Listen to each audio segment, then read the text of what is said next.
மாம்பழம் ஜெல்லி செய்ய போகிறோம். வாங்க எப்படி செய்யுதுன்னு பார்க்கலாம். இந்த சேனல் புதுசாக இருந்தால் சப்ஸ்கிரைப் பண்ணிடுங்க, மறக்காமல் பெல் பட்டன் அழுத்துங்க.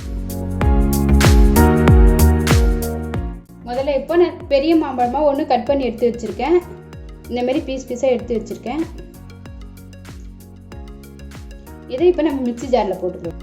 இந்த மாம்பழத்தை நம்ம இப்போ மிக்ஸி ஜாரில் போட்டுக்கலாம்.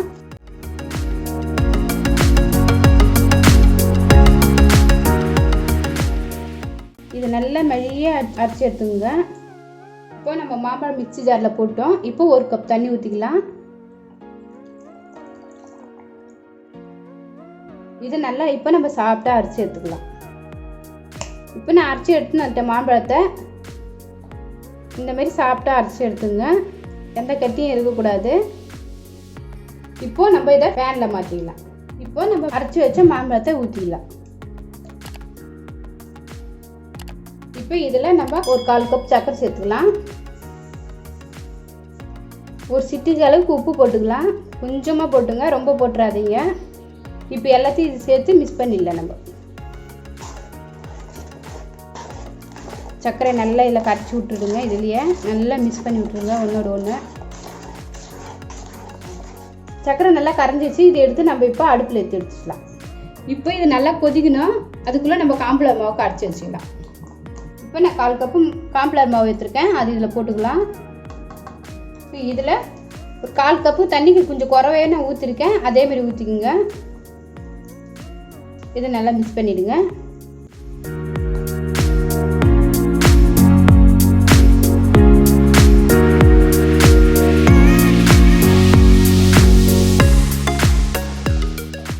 இதில் ரொம்ப தண்ணி சேர்த்துடாதீங்க.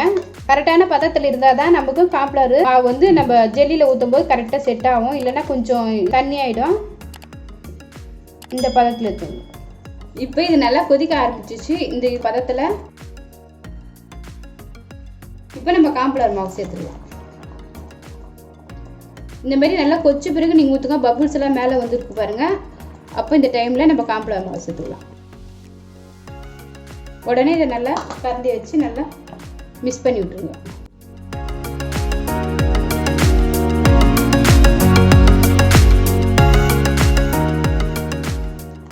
நீங்கள் மிக்ஸ் பண்ணும்போது அடுப்பு கொஞ்சம் ஸ்லோவாக வச்சுன்னு பண்ணிடுங்க.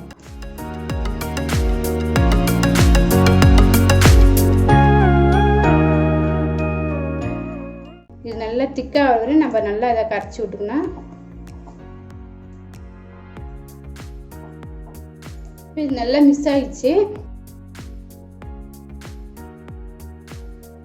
இப்போ இதை நல்லா மிக்ஸ் பண்ணியாச்சு. இதை கொஞ்சம் நேரம் ஆற விட்டுலாம். ஸ்டவ் ஆஃப் பண்ணிவிடுங்க. ஆஃப் பண்ணிட்டு ஆற விட்டுடலாம் கொஞ்சம் நேரம். இப்போ நான் பிளாஸ்டிக் கிளாஸ் எடுத்து வச்சுருக்கேன். இந்த கிளாஸில் நான் லைட்டாக எண்ணெய் தடவி வச்சுருக்கேன். நல்லா ஃபுல்லாக சமமாக தடவி எடுத்து வச்சுருக்கேன். அதேமாதிரி நீங்களும் பண்ணி எடுத்து வச்சுருங்க. இப்போ இதில் நம்ம மாம்பழத்தை ஊற்றலாம்.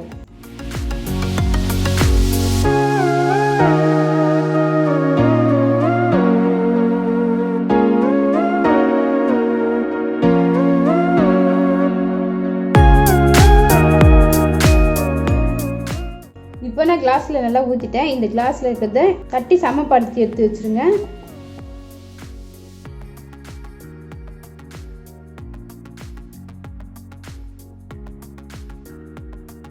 இது போதும். இது வந்து நம்ம ஃப்ரிட்ஜில் எடுத்து வச்சிடலாம். நார்மலாக எடுத்து வச்சுருங்க. ஃப்ரிட்ஜில் பீசரில் வைக்க வேண்டாம். நார்மலாகவே அப்படியே எடுத்து வச்சுருங்க. 1 மணி நேரம் ஆகணும். ஒரு மணி நேரம் கழித்து நம்ம எடுத்து பார்க்கலாம். இப்போ நான் ஃப்ரிட்ஜிலேருந்து எடுத்து வந்து 1 மணி நேரம் ஆயிடுச்சு. இப்போ எப்படி வந்ததுன்னு பார்க்கலாம்.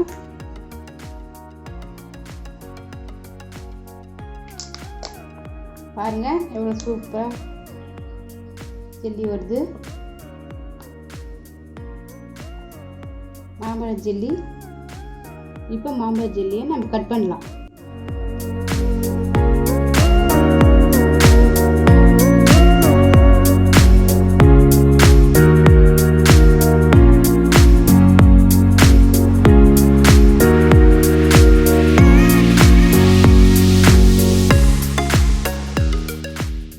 இப்போ மாம்பழ ஜெல்லி ரெடி ஆயிடுச்சு. இது மேலே நான் தேங்காய் துருவல் போட்டு வச்சு புதினா எல்லாம் அழகாக டெக்கரேஷன் பண்ணி வச்சுருக்கேன். நீங்களும் செஞ்சு பாருங்கள். எப்படி இருக்குன்னு கமெண்ட் பண்ணுங்கள். இந்த வீடியோ உங்களுக்கு பிடிச்சிருந்தா லைக் பண்ணுங்கள், கமெண்ட் பண்ணுங்கள், சப்ஸ்கிரைப் பண்ணுங்கள், மறக்காமல் பெல் பட்டன் பண்ணுங்கள்.